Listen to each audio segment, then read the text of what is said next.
Na redu je 162. po redu Super Klasiko, okršaj Sloge iz Trna i Laktaša. Sa nama je direktor Igor Radeljić. Evo recite nam kakva su očekivanja uoči sutrašnje utakmice. Dobar dan, još jednom da pozdravim sve ljubitelje fudbala s opštine Laktaš. Očekivanja su da protekne sve najbolje u mogućem redu, da utakmica bude istinski spektakl za obe ekipe, pošto jako i Sloga igra dobro, kao što smo vidjeli u sadašnjem dijelu sezone, i Laktaš igra jako dobro, pretenduju na prvu ligu. Znači, želimo da sve prođe u najboljem mogućem redu, to su istina očekivanja.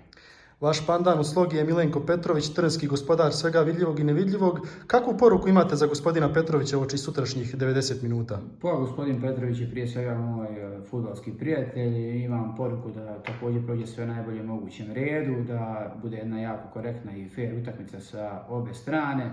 Njega moram pohvaliti za rad sa mlađim kategorijama škole fudbala Mladost Glamočani, gdje je jedan od osnivača i lider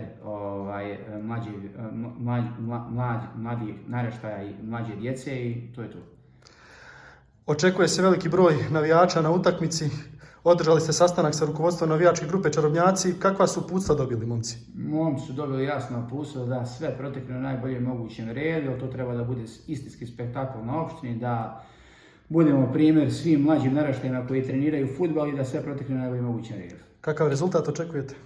Pa, kao što sam rekao i u prvom intervjuu ljetos, kakav bi ja bio sportski radnik kada ne bi očekivao uspjeh svoje ekipe, to je pobjeda Laktaša. Hvala.